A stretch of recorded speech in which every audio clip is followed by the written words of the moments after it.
இன்றைக்கு நியாயாதிபதிகள் 4வது அதிகாரம் அதில் முதலாவது வசனத்தை வாசிப்போம். आज हम न्यायों चौथा अध्याय उसके पहला वचन को The book पढ़ेंगे. of Judges chapter 4 verse 1. न्यायों की पुस्तक चौथा अध्याय उसके पहले वचन को हम पढ़ेंगे. நியாயாதிபதிகள் 4வது அதிகாரம் முதலாவது வசனத்தை நாம் வாசிப்போம். இந்த வசனத்தில் பார்க்கிறோம், இஸ்ரவேல் புத்திரர் திரும்ப கர்த்தருடைய பார்வைக்கு பொல்லாப்பானது செய்து इस வந்தார்கள். वचन में हम पढ़ते हैं कि इजराइल ने फिर यहोवा के दृष्टि में बुरा किया. அந்த வசனத்தில் பார்க்கும்போது இது முதலாவது தரம் இல்லை, திரும்ப நம்ம பார்க்கிறோம், they did again evil in the sight of the Lord. और उस वचन में हम पढ़ते हैं कि इजराइल ने फिर यहोवा के दृष्टि में बुरा இந்த किया. இஸ்ரவேலுடைய வாழ்க்கை எப்படி இருந்தது என்றால் அடிக்கடி பாவத்தில் இல்லை கர்த்தருக்கு பிரியமில்லாத ஒரு வாழ்க்கையை வாழ்கிற வாழ்க்கை இருந்தது. और इजराइलियों का ऐसा जीवन था कि वो बार बार पाप में गिरते थे और बार बार परमेश्वर जैसे नहीं चाहता था वैसे जीते थे. அவங்களுடைய வாழ்க்கை எப்படி இருக்கும் என்றால் उनका जीवन कैसा था? சில நாட்கள் கர்த்தருக்காக உண்மையாய் கர்த்தருக்கு கீழ்ப்படிந்து வாழ்வார்கள். कुछ समय परमेश्वर के आज्ञाओं को मानकर परमेश्वर की इच्छा के अनुसार जीते. பின்ன மறுபடியும் பாவத்தில் இல்லை கர்த்தருக்கு பிரியமில்லாத காரியத்தில் அவங்க சிக்கிக்கொண்டு மறுபடியும் அந்த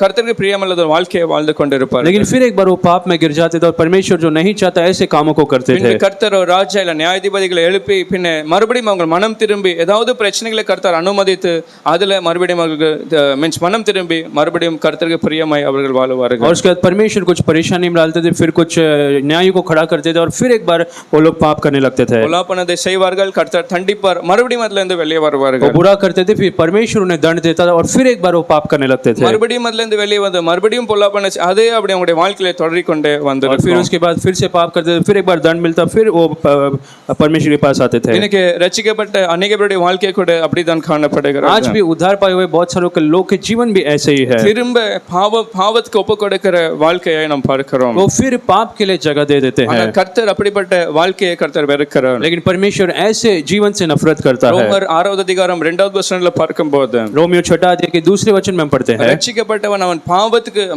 மரித்திருக்கிறான் என்று பார்க்கிறோம். हम पढ़ते हैं जो उद्धार पाया हुआ है वो पाप के लिए मर गया है. பாவத்துக்கு மரித்த நாம் இனி அதில் எப்படி பிழைப்போம் என்று பவுல் சபையை பார்த்து पौलुस उस சொல்கிறார். कलीसिया को लिखता है कि हम पाप में मर गए तो हम फिर कैसे हम पाप में जी ஒரு सकते हैं. காலத்துல பாவ கட்டுகளோடு நாம் வாழ்ந்து கடந்தோம். एक समय में हम पाप के बंधन में जी रहे தேவனை थे. அறியாமல் பாவத்துல நல்ல மன விருப்பத்தோடு வாழ்ந்து हम परमेश्वर को नहीं जानते थे और अपने मन के अनुसार जीते थे. ஆனால் ரட்சிக்கப்பட்டவன் பாவத்துக்கு மரித்தவன் நீதிக்கு பிழைத்து அவன் தேவனுக்காக சாட்சியை வாழ்கிற வாழ்க்கையை கர்த்தர் எதிர்பார்க்கிறார். लेकिन उद्धार के बाद परमेश्वर चाहता कि हम पाप के लिए मर जाए और केवल एक पवित्र जीवन जिए. ஆனால் இஸ்ரவேல் ஜனங்கள் குறித்து என்ன சாட்சி என்றால் திரும்ப திரும்ப அவர்கள் கர்த்தருக்கு பிரியம் இல்லாமல் வாழ்ந்து கொண்டார்கள். लेकिन उन इजराइल के बारे में हम देखते हैं वो बार बार परमेश्वर की दृष्टि में बुरा करते थे. 2 பேதுரு 2வது அதிகாரம் 20வது வசனத்தையும் 21வது வசனத்தை வாசிக்கும் போது दूसरा पत्रस दूसरा अध्याय के 20 और 21 वचन में 2 பேதுரு 2வது அதிகாரம் 20வது வசனத்தையும் 21வது வசனத்துல दूसरा पत्रस दूसरा अध्याय के 21वां और 20 और 21वां वचन में 2 Peter 2 verse 20 and 21 பேதுரு சொல்கிறார், சில பேர் மறுபடியும் பாவத்தில் அவர்கள் வாழுகிறார்கள். और वो कहता है कि पौलुस कहता है कुछ लोग पत्रस कहता है कुछ लोग फिर एक बार पाप में जीते हैं. இயேசு கிறிஸ்துவை அறிகிற அறிவினால உலகத்தின் அசுத்தங்களை அவர்கள் தப்பினார்கள். और मसीह के पहचान के द्वारा संसार के उस अशुद्धता से बच निकले. இந்த கூட்டம் யார் என்றால் அந்த அசுத்தத்துக்கு தப்பினவர்கள், இயேசு கிறிஸ்துவை அறிவோடு வாழ்ந்தவர்கள். और ये जो लोग थे मसीह के पहचान के साथ जीते थे. ஆனால் இப்பொழுதோ மறுபடியும் அவைகளால் சிக்கிக்கொண்டு ஜெயிக்கப்பட்டார். लेकिन अब फिर एक बार उसमें वो फंस गए थे. எதனால அவர்கள் சிக்கிக் கொள்ளப்படுகிறார்கள்?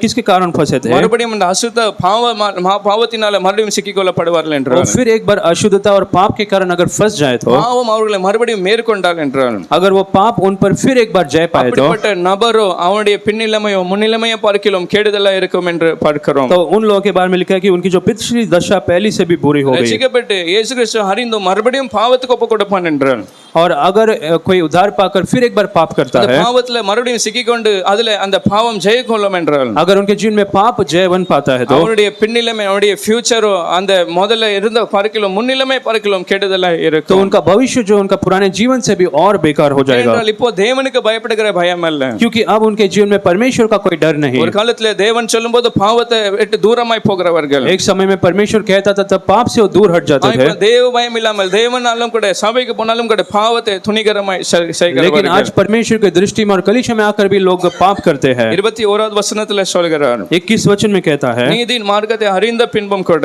धर्म के मार्ग में जानने के बाद भी, பரிசுத்த வேத வசனத்தை பரிசுத்த கற்பனை அவர்கள் விட்டு விலகுவதை பார்க்கிறோம். और पवित्र आज्ञा से फिर जाते हैं. அதை அறியாமல் இருந்தாலே அது அவங்களுக்கு நலமா இருந்திருக்கும். वो कहता है भला होता कि ये लोग इन बातों को नहीं जानते. அறிந்தும் பாவம் செய்கிறார்கள்.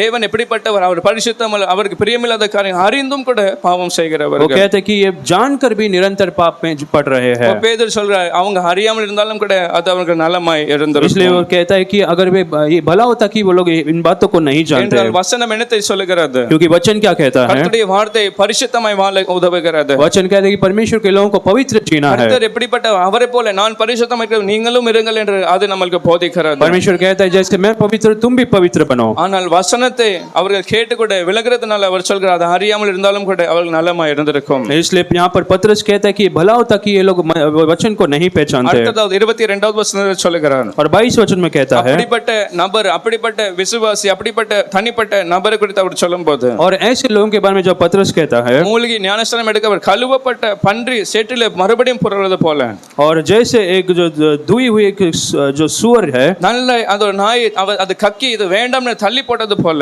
जैसे कुत्ता अपने उस छांट को மறுபடியும் அது போய் அதை நக்குகிறது போல இருக்கிறது. जैसे कुत्ता फिर एक बार अपनी उल्टी को खाता है, மறுபடியும் அந்த சேற்றிலிருந்து மறுபடியும் அந்த பன்றி மறுபடியும் அந்த சேற்றில் விழுகிறது போல இருக்கிறது. जैसे धोई हुई सुअर ने फिर से कीचड़ में गिर जाता है। ஹalleluya हालेलुया। எத்தனை பேர் அப்படிப்பட்ட ஒரு வாழ்க்கை எனக்கு ஒரு நாளும் இருக்க கூடாது. कितने लोग कह सकते हैं मेरा जीवन कभी भी ऐसा ना हो, கழுவப்பட்டவர் அப்படியே நான் இருப்பேன். अगर मैं शुद्ध हो गया तो मैं वैसा ही रहूंगा, கர்த்தருக்காக பரிசுத்தமாய் நான் அவருக்காக ஒரு சாட்சியான வாழ்க்கை வாழுவேன். परमेश्वर के लिए मैं गवाही का जीवन जीऊंगा। அந்த இஸ்ரவேல் ஜனங்கள் குறித்து பார்க்கும்போது திரும்ப அவர்கள் கர்த்தருடைய பார்வைக்கு பொல்லாப்பானதை और செய்தார்கள். इस्राएल के बारे में पढ़ते कि वो फिर परमेश्वर की दृष्टि में बुरा किए। ஆகையால் 2வது வசனத்துல பார்க்கிறோம். और इसलिए दूसरा वचन हम देखते हैं நியாயாதிபதிகள் 4வது அதிகாரம் 2வது வசனத்துல न्याय 4 अध्याय के दूसरे वचन में அந்த வசனம் பார்க்கும்போது ஆகையால் கர்த்தர் அவர்களை சத்துரு கையில வெற்று போட்டார். उस वचन में पढ़ते इसलिए यहोवा ने शत्रु के हाथों में उन्हें दे दिया। கர்த்தர் ஒரு பிரச்சனையை அனுமதிக்க இல்ல அவங்களுடைய சத்துரு கையில ஒப்பு கொடுக்க ஒரு காரணம் இருந்தது. और शत्रुओं के हाथों में देने के पीछे एक कारण था, அவங்க செய்த அந்த பொல்லாப்பினால பாவத்தினால கர்த்தருக்கு தூரமாய் பிரியமில்லாமல் வாழ்ந்ததனால क्योंकि वे लोग पाप में गिरे, परमेश्वर जैसे चाहता था वैसे नहीं जी रहे थे। பார்க்கிறோம் ஆகையால் கர்த்தர் அவங்களை சத்துரு கையில வெற்று हम போட்டார். उस वचन में पढ़ते इसलिए परमेश्वर ने उन्हें शैतान के हाथों में, शत्रु के हाथों में दे The दिया। word begins, so the Lord sold them into the hands of King Jabin. उस वचन में लिखा इसलिए परमेश्वर ने यहोवा शत्रु के हाथों में उन्हें दे दिया। Why? Because the reason is in the words first, because they did evil in the sight of the Lord. और उसका कारण ये था कि वे लोग परमेश्वर की दृष्टि में बुरा किए। நன்றாய் புரிந்து கொள்ள வேண்டிய ஒரு காரியம் என்ற கர்த்தருக்கு பிரியமில்லாமல் ஒரு மனுஷன் வாழ்வான் என்று हमें समझना अगर कोई व्यक्ति जो परमेश्वर नहीं चाहता वैसे जीता है तो எந்த கரம் அந்த மனுஷனை உயர்த்துகிறதோ அந்த கரத்தை கொண்டு கர்த்தர் சத்துருவின் கையில ஒப்பு கொடுக்கிற தேவனாக और இருக்கிறார். जो परमेश्वर का हाथ उस व्यक्ति को ऊंचा करता है वही परमेश्वर का हाथ उसे नीचे भी சில लाता है। பிரச்சனைகள் அனுமதிக்கிறவராக அவர் இருக்கிறார். और वो कुछ परेशानी समस्या को इनकी जीवन में अनुमति देता है। ஜெபம் இல்லாமல் காணும்போது இல்ல கர்த்தருக்கு தூரமாய் வாழும்போது பாவத்துல வாழும்போது கர்த்தரோ அந்த ஜனங்களை சில பிரச்சனைகளை கர்த்தருடைய வாழ்க்கையில அனுமதிக்கிறார். जो बिना प्रार्थना के परमेश्वर से दूर हो जाते और पाप में निरंतर लगे रहते तो परमेश्वर कुछ समय शत्रुओं के हाथों में देता है। எபிரேயர் 12வது அதிகாரம் 6வது வசனத்துல Hebrew 12:6 इब्रानियों 12 अध्याय के 6 वचन में ஒரு தகப்பன் எப்படி அவனுடைய மகன் தவறு செய்யும்போது கீழ்ப்படியாமல் சிட்சித்து அவனை தண்டிக்கிறானோ जैसे एक पिता अपने बच्चे को शिक्षा देता है அது அவன் வெறுக்கிறதுனால இல்ல அன்பு குறைகிறதுனால எப்படி அவன் சிட்சிக்கிறானோ और जिससे वो प्रेम करता है वो उसे शिक्षा भी देता है। அப்படிதான் கர்த்தர் எவனிடத்தில் அன்பு குறைகிறாரோ அவனை கர்த்தர் சிட்சிக்கிறார். और वैसे ही परमेश्वर जिससे प्रेम करता है वैसे उन्हें ताड़ना भी करता है। அவர் விருப்பத்தின்படி வாழாமல் இருக்கும்போது அவர் தண்டித்து அவங்களை சரியான பாதையில் அவர் நடத்துகிறார். अगर परमेश्वर की इच्छा के अनुसार हम नहीं जीते तो परमेश्वर हमें कुछ समय शिक्षा देता है, दंड देता है ताकि हम सही मार्ग पर चले। குயவனின் கையில் இருக்கிற அந்த மண்பாண்டமோ அவர் கையிலே அது கெட்டு போகிறது. कुमार के हाथों में जो मिट्टी है उसके हाथ में कब कुछ समय नाश होता है। ஆனாலும் கூட கர்த்தருடைய அன்பு தயவினால அது தூரப்படாமல் அவருடைய கையிலே மறுபடியும் நல்ல பாண்டமாய் அவர் வணைகிறார். लेकिन वो कुमार परमेश्वर हमें कभी फेंकता नहीं, लेकिन उसके उसी हाथों से हमें फिर एक बार वो बनाता है। அதை உடைத்து மறுபடியும் குலைத்து மறுபடியும் அவருடைய பார்வைக்கு வேறொரு பாண்டமாய் நல்ல பாண்டமாய் அவர் हमें तोड़कर फिर एक बार एक अच्छे एक पात्र में उसे बनाता है। ஹalleluya. हालेलुया। அந்த உடைக்கும் போது படும்போது வலி வேதனைகள் காணப்படலாம். जब वो तोड़ता है तभी शायद दुख और दर्द का हम सामना कर सकते हैं। கர்த்தர் பிரச்சனைகளை அனுமதிக்கிற ஒரு வாழ்க்கையை நாம் பார்க்கிறோம். और वही वो जीवन जहाँ पर परमेश्वर कुछ परेशानी समस्याओं को अनुमति देता है। சில பேர் நல்ல வேலை இருக்கும்போது ஜெபத்துக்கு வர மாட்டாங்க. कुछ समय लोगों के पास अच्छा नौकरी है तो वो काम पर नहीं परीक्षा में नहीं आते। இருக்கும்போது கர்த்தருக்கு தூரமாய் ஜெபம் இல்லாமல் வாழ்வார்கள். जब अच्छा पगार सैलरी है तो परमेश्वर से दूर रहते हैं। ரட்சிக்கப்பட்டாலும் கூட இயேசு கிறிஸ்து சொந்த ரட்சகரை ஏற்றுக்கொண்டாலும் கூட परमेश्वर को उद्धारकर्ता के रूप में उन्होंने स्वीकार किया फिर भी கர்த்தருக்கு மகிமை கொடுக்காமல் கர்த்தருக்கு தூரமாய் வாழ்ந்து அவரை நோக்கி பார்க்காமல் இருக்கும்போது वो परमेश्वर की महिमा नहीं करते और परमेश्वर से दूर हो जाते हैं। சில பிரச்சனைகள் அனுமதித்து இருக்கிற அந்த வேலை எடுக்கும்போது அவர்களே தானாக வந்து ஜெபித்து எனக்கு நல்ல வேலை தாங்க ஒவ்வொரு பைபிள் ஸ்டடி ஆறுதலே வர கர்த்தர் அவங்களை அப்படி செய்கிறார். तो फिर जब परमेश्वर उस नौकरी को छीन लेता तब वो क्या तो हर बाइबल स्टडी में हर आराधना में आते हैं। हालेलुया. हालेलुया। இந்த ஜனங்களோ ஏன் அந்த எப்படி அந்த சத்துருடைய கையில அவர்கள் போனார்கள்? और ये जो लोग शत्रुओं के हाथ हाथों में कैसे गए थे। பார்க்கிறோம். ஆகையால் கர்த்தரே அந்த எதிரிகளின் சத்துருவின் கையில அவர் ஒப்பு கொடுத்தார். इस वचन में हम पढ़े कि जो परमेश्वर ने उन्हें शत्रुओं के हाथों में दे दिया, அப்படி இருக்கும்போது அவர்கள் நல்ல சந்தோஷமாய் அப்படி இருந்தார்கள் அல்ல. और जब वो शत्रु के हाथों में थे बड़े आनंद के साथ नहीं थे। யாத்திராகமம் 1 14வது வசனத்திலே அந்த அடிமைத்தனத்திலே சத்துருகை கையில ஒரு தேசம் ஒப்பு கொடுக்கப்படும் என்றார். पहला अध्याय के 14 वचन में पढ़ते जब शत्रुओं के हाथों में एक देश को दिया जाता है, வாழ்க்கையை அவர்கள் கசப்பாக்கி விடுவார்கள். उनका जीवन को बड़ा कड़वा वो बना देते हैं, கொடுமையாய் அவர்கள் நடத்துவார்கள். बहुत बुरी तरीके से उनसे कठिन पेश आते हैं। சித்திரவதை செய்தியில் அவங்களை கொடுமைப்படுத்துகிற ஒரு வாழ்க்கையை வாழ்ந்து हर கொண்டிருப்பார்கள். दिन वहां पर गुलामी में उन्हें सताया जाता था, அப்படி அந்த ஜனங்கள் ஒவ்வொரு நாளும் வேதனை வலியை தாங்கிக் கொண்டே இருந்தார்கள். और ऐसे ये लोग भी हर दिन दुख और दर्द का सामना करते थे। வாழ்கிற வாழ்க்கை ஒரு பாரமான வாழ்க்கை காணப்பட்டது. उनका जीवन बड़े बोझ के साथ था। ஹல்லேலூயா. हालेलुया। அந்த நேரத்தில் இவர்கள் என்ன செய்திருக்க வேண்டும்? और उस समय पर उन्हें क्या करना था? இப்படிப்பட்ட பிரச்சனை இப்படிப்பட்ட அந்த சத்துரு கையில ஒப்பு கொடுக்கப்படும் போது இவர்கள் யாரை பார்த்து நோக்கி பார்த்திருக்க வேண்டும்? जब परमेश्वर ने उन्हें शत्रुओं के हाथों में दे दिया था तब उन्हें किससे पुकारना था? தேவனை நோக்கி பார்த்திருக்க வேண்டும். उन्हें परमेश्वर की ओर देखना था। இப்போது 4வது அதிகாரம் 3வது வசனத்துல பார்க்கிறோம். लेकिन चौथा अध्याय के 3रे वचन में पढ़ते हैं, they should have sought the Lord, they should have cried unto the Lord. और उन्हें तो परमेश्वर को दुआई देनी थी, But we read after 20 years they cried to the Lord for the help. लेकिन हम पढ़ते 20 वर्ष के बाद वो परमेश्वर की दुआई दी। 3வது வசனத்துல பார்க்கிறோம் எப்போ அவங்க கர்த்தரை நோக்கி ஜெபிக்கிறார்கள். 3रा वचन में कब वो परमेश्वर से प्रार्थना करने लगे? எப்போ முறையிடுகிறார்கள் என்றால் 20 வருடங்கள் கழிந்த பின்பு அவர்கள் இஸ்ரவேல் புத்திரர் கர்த்தரை நோக்கி முறையிட்டார்கள். हम पढ़ते कि 20 वर्ष के बाद वे लोग परमेश्वर से प्रार्थना करने लगे। யோசித்து பாருங்க, ஒரு வருஷத்துல அந்த ஒரு வருஷமா அப்படி பிரச்சனை இருக்கும்போது அவர்கள் நோக்கி பார்க்கவில்லை. समझे, जब एक वर्ष में वो समस्या के बीच में जा रहे थे, गुजर रहे थे, तब उन्होंने प्रार्थना नहीं ஒரு किया। வருடம் கடந்து 2 போனது 3 போனது இப்ப 20 வருடங்கள் போன பின்பு அவர்கள் கர்த்தரை நோக்கி முறையிட்டார்கள். 1 2 नहीं लेकिन 20 वर्ष हो चुके थे, उसके बाद वो परमेश्वर से प्रार्थना करते हैं। ஹல்லேலூயா. हालेलुया। ஏன் இவ்வளவு தாமதத்தோட அவர்கள் நோக்கி பார்க்கிறார்கள்? उन लोगों ने क्यों इतना देरी की? ஒருவேளை சுயத்தை நம்பி வாழ்ந்திருப்பார்கள். शायद वो अपने खुद के भरोसे जी रहे நாம் थे। ஏதாவது செய்து நாமே ஒரு ஜெயத்தை காண முடியும். उन्होंने सोचा कि हम कुछ कर हम एक जय को पा सकते हैं। அவர்கள் யோசித்திருப்பார்கள் நிலைமைகள் தானாக நன்றாக या மாறிக்கொள்ளும். उन्होंने सोचा कि परिस्थिति अपने आप बदल जाएगी। அப்படி अनेक காரியங்களை அவங்களுடைய பலத்தை நம்பி அவங்கள்ட்ட இருக்கிற காரியங்களை நம்பி இருக்கும்போது और ऐसे जब वो अपने खुद पर वो भरोसा कर जी रहे थे, அவருடைய நிலைமை மாறாமலே இன்னும் அந்த ஜனங்கள் அந்த சத்துருக்களை ஒவ்வொரு நாளும் ஒடுக்கி அவர்களை வைத்தார்கள். उनकी परिस्थिति नहीं बदली, लेकिन शत्रु ने उन्हें और भी परेशान कर दिया था। எத்தனை வருஷமாய் அப்படி இருந்தார்கள்? और कितने वर्ष तक उस परिस्थिति में थे? 20 வருஷம் சூழ்நிலைகள் மாறாம அப்படியே அந்த அடிமைத்தனத்தில் அவர்கள் இருக்கிறார்கள். पढ़ते कि 20 वर्ष तक वो शत्रु उन्हें सता रहे थे। சத்துருக்கள் கையில் அவர்கள் வாழ்ந்து கொண்டே शत्रु இருக்கிறார்கள். के हाथों में 20 वर्ष तक वो थे। ஆனால் 20 வருடங்களுக்கு பின்பு அவர்கள் கர்த்தரை நோக்கி முறையிடுகிறார்கள். लेकिन 20 वर्ष के बाद वो लोग परमेश्वर से प्रार्थना करने लगे। ஹல்லேலூயா. हालेलुया। எத்தனை பேர் சொல்லுங்க பிரச்சனையில இருக்கும்போது किन लोग कैसे जब हम परेशानी समस्याओं में होंगे, ஜெபிக்கிறதுக்கு தாமதிக்கவே मैं மாட்டேன். प्रार्थना के लिए कभी देरी नहीं करूंगा। ஏதாவது பலம் ஏதாவது நம்முடைய வாழ்க்கையில இருக்கும்போது, यदि हमारे जीवन में कोई परेशानी है तो, குறைவுகள் நம்முடைய வாழ்க்கையில இருக்கும்போது, कोई कमी है तो, பிசாசின் போராட்டங்கள் நம்முடைய வாழ்க்கையில காணப்படும் कोई போது, शैतान को कोई सताए हमारे जीवन में है तो, ஏதாவது சில பிரச்சனைகள் நம்முடைய வாழ்க்கையில காணப்படும் போது நாம் உடனடியாக கர்த்தர் சமூகத்துல நாம் போக வேண்டும். हमारे जीवन में कोई समस्या है तो हमें तुरंत परमेश्वर से प्रार्थना करना है। ஹல்லேலூயா. हालेलुया। எத்தனை பேர் சொல்லுங்க நான் ஜெபிக்கிறதுக்கு தாமதிக்கவே कितने மாட்டேன். लोग कह सकते हैं कि मैं प्रार्थना के लिए कभी देरी नहीं करूंगा। ஒவ்வொரு நாளும் ஜெபிக்கிற ஒரு வாழ்க்கை காணப்பட हर दिन வேண்டும். हमें प्रार्थना करने वाला एक जीवन जीना है। ஹல்லேலூயா. हालेलुया। பிரச்சனைகள் வரும்போது ஜெபிக்கதல்ல, அதற்கு முன்பாக நாம் ஜெபிக்க और வேண்டும். जब परेशानी आती है तभी नहीं, लेकिन उसके पहले भी हमें प्रार्थना करना है। சிம்சோனுடைய வாழ்க்கையில அவன் கர்த்தரை நோக்கி அவன் எப்போ ஜெபிக்கிறான்? शिमशोन ने परमेश्वर से कब प्रार्थना किया था? அவனுடைய ரெண்டு கண்களும் புடுங்கப்பட்ட जब பின்பு, उसके दोनों आंखें निकाल दी गई थी, சத்துருவின் கையில அவன் சிக்கிக்கொண்ட பின்பு, जब शत्रु के हाथों में फंस चुका था, அவன் ஒரு வேடிக்கை பொருளாக மாறின பின்பு, जब शत्रु की दृष्टि में एक मजाक बन गया था, அப்பொழுது அவன் கர்த்தரை நோக்கி அங்க ஜெபிக்கிறான். तब वो परमेश्वर से प्रार्थना करने लगा। அதுக்கு முன்பாகவே ஜெபித்தார் என்ற ஒரு பெரிய வெற்றியை கண்டிருப்பான். अगर उसके पहले वो परमेश्वर से प्रार्थना करता तो बड़ी जय को पा लेता। ஒவ்வொரு நாளும் ஜெபிக்கிற ஒரு வாழ்க்கை இருந்திருக்கும், அவருடைய வாழ்க்கை அப்படி விழுந்து போயிருக்காது. अगर हर दिन वो प्रार्थना करता तो उसका जीवन ऐसे समाप्त नहीं அந்த होता। நிலைமை மிகவும் மோசமாய் மாறின பின்பு அவன் கர்த்தரை நோக்கி लेकिन ஜெபிக்கிறான். उसकी परिस्थिति बहुत कठिन हो गई थी, उसके बाद वो परमेश्वर से प्रार्थना करता है। ஹல்லேலூயா. हालेलुया। யோனா பாருங்க, அந்த மீனுடைய வயிற்றுல போன பின்பு அவன் ஜெபிக்கிறான். योना जब मछली के पेट में गया उसके बाद वो प्रार्थना करने வெளியே लगा। இருக்கும்போது ஜெபிக்கவில்லை. जब वो बाहर था तब प्रार्थना नहीं किया। எத்தனை பேர் ஜெபிக்காமல் இருக்கும்போது நம்முடைய நிலைமைகள் ஒரு நாளுமே மாறாது. आज के लोग कैसे, जब हम प्रार्थना नहीं करते तो हमारी परिस्थिति कभी नहीं बदलेगी, நிலைமை இன்னும் மோசமாய் கெடுதலாய் அது மாறிக்கொண்டே இருக்கும். तब हमारी परिस्थिति और भी बिगड़ सकती है। ஜெபிப்பீர்கள் என்றால் கர்த்தர் அதிலிருந்து ஒரு பெரிய விடுதலை அவர் தர लेकिन जब हम प्रार्थना करेंगे परमेश्वर हमारे सारे परिस्थिति से हमें छुड़ा सकता है। ஹல்லேலூயா. हालेलुया। ஆகவே எத்தனை பேர் சொல்றீங்க என் பிரச்சனை மத்தியில நான் ஜெபிக்கிறதுக்கு தாமதிக்கவே लोग कह सकते हैं मेरे समस्या के बीच में देरी नहीं करूंगा, लेकिन तुरंत मैं प्रार्थना करूंगा। வருஷத்துல பார்க்கிறோம் 20 வருடங்களுக்கு பின்பு அவர்கள் கர்த்தரை நோக்கி முறையிட்டார்கள். उस वचन वचन में पढ़ते कि 20 वर्ष के बाद वो परमेश्वर से प्रार्थना करने लगे। 20 வருஷத்துக்கு பின்பு கூட கர்த்தர் அதை கேட்டு பதில் தர அவர் கிருபையுள்ள தேவனாய் இருக்கிறார். लेकिन परमेश्वर इतना दयालु कि 20 वर्ष के बाद जब उन्होंने पुकारा परमेश्वर ने उत्तर दिया। உங்களை யாராவது 5 வருஷம் விசாரிக்காமல் தேடாமல் கூப்பிடாமல் இருப்பார்கள் என்றார். अगर आपको 5 वर्ष तक कोई याद नहीं करता है எப்படி இருக்கும்? तब कैसे लगेगा? அவங்களை பார்த்து ரொம்ப எரிச்சலா இருப்பீங்க. शायद आप उनसे क्रोधित हो सकते அவங்க हैं। பிரச்சனையில வரும்போது அவங்க உங்களை கூப்பிடும்போது நீங்க சொல்லுவீங்க, और जब वो समस्या में आते तब आपने मुझे बुलाया, ऐसा आप எல்லாம் कहेंगे। நல்லா இருக்கும்போது என்ன நீங்க யோசிக்கவில்லை, என்ன கூப்பிடவும் இல்லை. आप कहेंगे जब सब कुछ अच्छा था तुमने मुझे याद ही नहीं ஆனா किया। பிரச்சனை வரும்போது என்ன நோக்கி கூப்பிடுகிறார்கள். लेकिन अब तो समस्या में इसलिए तू मुझे पुकार रहा है, ஆனா मुझे बुला रहा தேவன் அவர் நல்லவர். 20 வருடங்களுக்கு பின்பு இவர்கள் கூப்பிடும்போது கூட है। लेकिन परमेश्वर इतना दयालु है कि 20 वर्ष के बाद जब उन्होंने बुलाया அவர் அவர்களுடைய ஜெபத்துக்கு பதில் தர அவர் ஆயத்தமுள்ள தேவனாய் और फिर भी இருக்கிறார். परमेश्वर उनके प्रार्थना को सुनकर उत्तर देने के लिए तैयार था। ஹalleluya.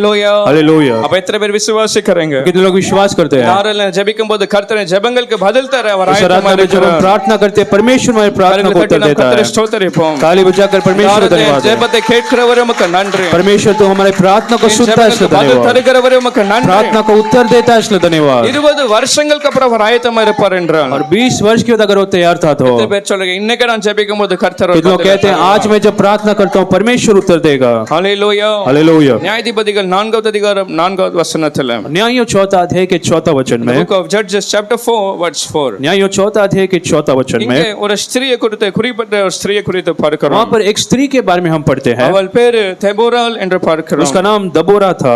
அவளை குறித்து 3 காரியங்களை அந்த வசனத்துல பார்க்கிறோம். उस वचन में उसके बारे में हम 3 बातों को देखते हैं। முதலாவது அவர் ஒரு குடும்ப ஸ்திரியா இருக்கிறார். और सबसे पहले हम पढ़ते कि वो एक कुटुंबी स्त्री थी। லபிதோத்தின் மனைவியாக தெபோராள் वो பார்க்கிறோம். लपीदोत की स्त्री या पत्नी थी। இரண்டாவது அவள் தீர்க்கதரிசி என்று और பார்க்கிறோம். दूसरी बात हम पढ़ते वो एक नबिया थी। மூன்றாவது அவள் நியாயம் விசாரிக்கிறவள் என்று और பார்க்கிறோம். तीसरी बात वो न्याय करती थी।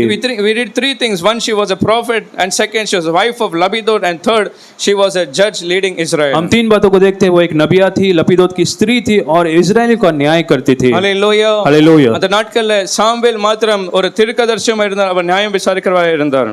और उन दिनों में केवल शमूएल ऐसा जात तो जो नबी भी था और न्याय भी करता था। இவரை குறித்து பார்க்கும்போது ஒரு குடும்ப ஸ்திரீ லபிதோத்தின் மனைவியா இருக்கிறாள், தீர்க்கதரிசியும் இருக்கிறார், அவர் நியாயம் விசாரிக்கிறவளாக இருக்கிறார். यहाँ पर दबोरा के बारे में पढ़ते कि वो लपीदोत की स्त्री पत्नी थी और एक नबिया भी थी और न्याय भी करती थी। முதலாவது தெபோராள் பேருடைய அர்த்தத்தை நாம் கவனிக்கும் போது सबसे पहले दबोरा नाम का अर्थ क्या है? தெபோராள் பேருடைய அர்த்தம் தேனி என்று பார்க்கிறோம். दबोरा नाम का अर्थ है वो मधु। और we read the meaning of Deborah as bee. और जो दबोरा नाम का अर्थ है मधुमक्खी। தேனி எப்படி எப்பொழுதுமே சுறுசுறுப்பா இருக்குமோ, जैसे मधुमक्खी बहुत व्यस्त और बहुत अच्छे से वो रहता है, தெபோரா எப்பொழுதுமே பிஸியா சுறுசுறுப்பாய் और காணப்படுவார். ऐसे जो दबोरा हमेशा व्यस्त या फिर हमेशा कुछ काम करते रहते हैं। ஹalleluya. हालेलुया। தெபோராள் பேருடைய அர்த்தம் என்ன? दबोरा नाम का अर्थ क्या है? தேனி என்று பார்க்கிறோம். उसका नाम का अर्थ है मधुमक्खी। எத்தனை பேர் தேனியை பார்த்திருக்கீங்க? कितने लोग मधुमक्खी को देखे हैं? தேனி எப்பொழுதுமே ரொம்ப பிஸியா இருக்கும். मधुमक्खी हमेशा यहाँ वहाँ घूमती रहती அது है। எப்படி எப்பொழுதுமே சுறுசுறுப்பா இருக்கும் वो என்றால் हमेशा वो व्यस्त रहती है। அந்த மலர்களிலிருந்து அந்த பூக்களிலிருந்து அது ஒரு நெக்டரை அது கலெக்ட் பண்ணும். और फल जो फूल है उसमें से एक नेक्टर को निकालती அந்த है நெக்டரை கொண்டு போய் அந்த தேன் கூடுல போய் அதை தேனாய் மாற்றி அங்க போய் அது சேர்த்து வைக்கும். और फूल में से नेक्टर को निकाल कर उसको हनी कोम में डालती இது है ஒரு ப்ராசஸ் போல அதை செய்து கொண்டே இருக்கும். और इसे वो बार बार करते रहते हैं அது ரொம்ப சுறுசுறுப்பா இந்த ஒரு பெரிய ப்ராசஸை அது செய்து கொண்டே இருக்கும். और हर दिन उसी बात को करते रहते थे। அது சும்மா ஒரு இடத்துல உட்கார்ந்து அப்படி இல்ல, அது ஒவ்வொரு நாளும் அதிக ஒரு மீன்ஸ் சுறுசுறுப்பா அது और காணப்படுகிறது. मधुमक्खी जो एक ही जगह पर बैठे नहीं रहते लेकिन हर दिन वो काम लगातार काम करते रहते हैं சோம்பேறி போல ஒரே இடத்துல இருக்கிறதா இல்ல, और वो कभी एक ही जगह पर नहीं रहते। அநேக இடத்துல போய் அந்த பூக்கள் மலர்கள் இருந்த அந்த நெக்டரை கொண்டு போய் அது அந்த தேன் கூட்டுல போய் அதை சேர்த்து வைத்து அதை தேனாய் அது மாற்றும். लेकिन वो जहाँ पर वो फूल दिखते हैं वहां से नेक्टर को निकाल कर उस हनी कोम में लेकर जाते हैं। கர்த்தர் நம்முடைய வாழ்க்கையில கூட அப்படிப்பட்ட சுறுசுறுப்பை பார்க்க விரும்புகிறார். परमेश्वर हमारे जीवन में ऐसा देखना चाहता है कि हम हमेशा काम करते रहे, हमेशा कुछ करते ஒரு रहे। சோம்பேறி போல இல்ல, கர்த்தருடைய சித்தம் என்றால் எல்லா மனுஷனும் வேலை செய்ய வேண்டும் என்று அவர் விரும்புகிறார். परमेश्वर हमें ऐसा नहीं देखना चाहते कि हम बहुत आलसी है, लेकिन वो चाहता है कि हम हर एक जन काम करते रहे। 2 தெசலோனிக்கேயர் 3வது அதிகாரம் 10வது வசனத்துல பார்க்கிறோம். दूसरा थिस्सलुनीकियों 3 अध्याय उसके 10वें वचन में, The book of 2 Thessalonians chapter 3 verse 10. दूसरा थिस्सलुनीकियों उसका 3 अध्याय उसके 10वें वचन பவுல் में சொல்கிறார், ஒரு மனுஷன் வேலை செய்ய அவனுக்கு மனதில்லாமல் இருக்கும் என்றான். पौलुस कहता है अगर किसी को काम नहीं करना அவன் है, என்ன செய்யக்கூடாது? अगर वो काम नहीं करना चाहते तो उसे क्या नहीं करना है? கூடாது. उसे खाना भी नहीं चाहिए, அவனுக்கு வேலை செய்ய ஒரு வாஞ்சை இருக்க வேண்டும். उसे काम करने का एक मन होना ஒரு चाहिए। மனுஷனுக்கு வேலை செய்ய ஒரு வாஞ்சை இருக்க हर வேண்டும். एक मनुष्य को काम करने का एक चाहत होना வேலை चाहिए। செய்ய மனதில்லாது இருந்தால் அவன் சாப்பிடக்கூடாது என்று அவர் சொல்லுகிறார். यदि कोई काम करना न चाहे तो उसे खाना भी नहीं चाहिए। ஹalleluya. हालेलुया। எத்தனை பேர் சொல்றீங்க வேலை செய்ய எனக்கு நல்ல மனது இருக்க வேண்டும். कितने लोग कहते हैं कि मुझे काम करने का अच्छा मन दे दे, கர்த்தர் சொல்றார் நீ கையிட்டு செய்கிற ஒவ்வொரு காரியங்களை நான் ஆசீர்வதிப்பேன் என்று சொல்லுகிறார். क्योंकि परमेश्वर ने कहा तो तेरे कामों को मैं हाथों के कामों को तो मैं आशीष करूंगा। உபாகமம் 28:12வது வசனத்தில் அதுதான் சொல்லுகிறார். और वही कहता है कि वो व्यवस्था विवरण 28 अध्याय के 12 वचन में, உபாகமம் 28:12வது வசனத்தில் व्यवस्था विवरण 28 अध्याय उसके 12 वचन में ஏற்ற காலத்துல தேசத்துல மழை பெய்ய செய்வேன். कहता है कि सही समय पर मैं उस देश में वर्षा को लाऊंगा। உங்களை எப்படி ஆசீர்வதிப்பேன் என்னத்தை ஆசீர்வதிப்பேன் என்றார். और उसके बाद वो कहता है मैं तुम्हें क्या आशीष நீ दूंगा। கையிட்டு செய்யும் வேலைகளை எல்லாம் நான் ஆசீர்வதிப்பேன். परमेश्वर कहता है तेरे सारे कामों पर मैं आशीष दूंगा। ஆனா நீங்க வேலை செய்யணும் கையிட்டு செய்யும் போது நான் அதை ஆசீர்வதிப்பேன் என்று கர்த்தர் சொல்லுகிறார். परमेश्वर कहता है तुम्हारे हाथों के कामों को मैं आशीष The करूंगा। Lord will send rain to bless all the works of your hand. और मैं भूमि पर मेह बरसाऊंगा और तुम्हारे हाथों के कामों को आशीष Not दूंगा। one or two, all the works of your hand. एक या दो नहीं लेकिन सारे हाथों के कामों को परमेश्वर आशीष பக்கத்துல करेगा। பார்த்து நீங்க கையிட்டு செய்யும் எல்லா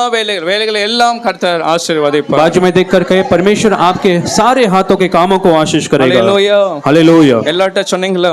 क्या आपने सबसे कहा? புதிதாய் வந்த பிரதர்ட்ட யாராவது சொல்லுங்க நீங்க கையிட்டு செய்யும் எல்லா வேலைகளை எல்லாம் கர்த்தர் ஆசீர்வதிப்பார். और सबसे कहे कि परमेश्वर आपके सारे काम हाथों के कामों को आशीष करेगा। ஹalleluya. हालेलुया। கர்த்தர் அப்படிப்பட்ட சுறுசுறுப்பான வாழ்க்கையை பார்க்க விரும்புகிறார். परमेश्वर हमें ऐसे एक व्यस्त एक जीवन बिताना देखता चाहता அப்படிதான் है। தேபோரா அந்த ஒரு தேனி எப்படி எப்பொழுதுமே சுறுசுறுப்பா இருக்கிறதோ दबोरा जैसे एक मधुमक्खी हमेशा व्यस्त रहता है எப்பொழுதும் ஒரு பிஸியாக சுறுசுறுப்பாய் காணப்படுகிறார். और जैसे वो हमेशा व्यस्त यहाँ वहाँ घूमते रहते हैं। நாம் கூட எந்த வேலை செய்யும்போது கூட கர்த்தருக்கு செய்வது போல நாம் ஒரு நல்ல மீன்ஸ் நல்ல என்கரேஜ்மென்ட்டோட நாம் செய்ய வேண்டும். और हम भी जब कोई काम करते तो हमें ऐसा करना है कि हम परमेश्वर के लिए काम करते हैं। அது வீட்டு வேலையா இருக்கட்டும் வேலை ஸ்தலமா இருக்கட்டும் चाहे वो घर का है वो काम कार्यालय का कोई काम है, இல்ல கணவருக்கு செய்கிற வேலை இருக்கட்டும் இல்ல மாமியாருக்கு செய்கிற வேலை आपके இருக்கட்டும் पति पत्नी के लिए जो करते हैं या फिर आपके जो ससुर सास ससुर के लिए करते हैं, கர்த்தருக்கு செய்வது போல முழு மனதோடு உற்சாகத்தோட நாம் செய்ய आपको வேண்டும். पूरे मन से करना है जैसे आप परमेश्वर के लिए करते हो। ஹalleluya. हालेलुया। இந்த டெபோராவை குறித்து பார்க்கும்போது जब हम दबोरा के बारे में देखते हैं அவள் எவ்வளவு சுறுசுறுப்பா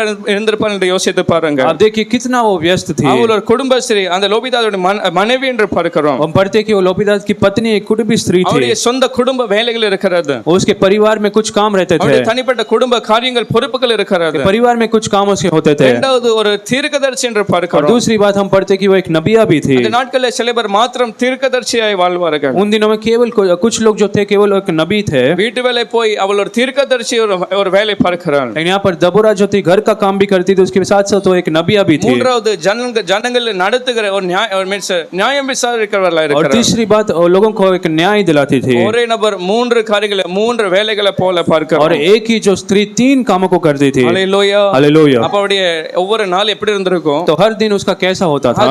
அதிக லோடோட அதிக மீன்ஸ் ஒரு பாரத்தோட காணப்பட்டிருக்காங்க. बड़े बोझ के साथ उसका दिन बीतता होगा சில शायद। பேர் நம்ம வீட்டு வேலைகளை பார்க்கும்போது அதே ரொம்ப பெரிய வேலை போல பார்க்கிறோம். और कुछ लोग अपने घर के कामों को ही बहुत बड़ा गिनते சில हैं। பேர் சொல்றாங்க நான் கர்த்தரிடத்துல ஜெபிக்க விரும்புறேன் அதிக நேரத்தை செலவழிக்க விரும்புகிறேன். कुछ लोग बोलते हैं कि मुझे परमेश्वर के साथ और समय तो बिताना है, ஆனால் முடியல ஏனென்றால் அப்படிதான் அந்த வேலை ஸ்தலத்துல இவ்வளவு டயர்ட் ஆகி போகிறேன். लेकिन मैं मेरे काम में मैं इतना व्यस्त हो जाता என் हूँ நிலைமை அப்படி இருக்கிறது. और मैं इतना थक जाता हूँ। ஆனால் இவருடைய வாழ்க்கையில அப்படிப்பட்ட சாக்கு போக்கு இடமே இல்லை என்று பார்க்கிறோம். लेकिन दबोरा की चीज में ऐसा कोई बहाना नहीं था। தீர்க்கதரிசி அவளுக்கு கர்த்தருக்கு ஒரு சரியான நேரம் இருக்கிறது. और नबिया थी और परमेश्वर के साथ वो समय भी बिताती அவள் थी। சொல்கிற வார்த்தைகள் கர்த்தரால் ஏவப்பட்ட வார்த்தைகளை அவள் பேசுகிறாள். और परमेश्वर ने जो बातों को दिया उन बातों को वो कहती थी। அவருடைய வாழ்க்கையில பார்க்கும்போது எல்லா காரியங்களுக்கும் அவர் சரியான நேரத்தை அவள் ஒதுக்கி வைத்திருக்கிறார். उसके जीवन में जो दबोरा थी हर कामों के लिए सही समय बिताती थी। ஹalleluya. हालेलुया। எனக்கு எத்தனை சொன்னேன் குடும்பத்துக்கு கொடுக்க வேண்டிய நேரத்தை நான் கொடுப்பேன். कितने लोग कह सकते हैं कि परिवार के लिए जो समय देना है उसे मैं வேலை दूंगा, செய்து கொடுக்க வேண்டிய இந்த வேலைக்காக நான் நேரத்தை கொடுப்பேன். मेरे काम के लिए जो समय को देना उसे भी मैं दूंगा। அது மாத்திரமல்ல கர்த்தருக்கு கொடுக்க வேண்டிய அந்த நேரத்தை நான் கர்த்தருக்கு கொடுப்பேன். तीसरा परमेश्वर के लिए जो समय देना उसे भी हमें देना है। ஹalleluya.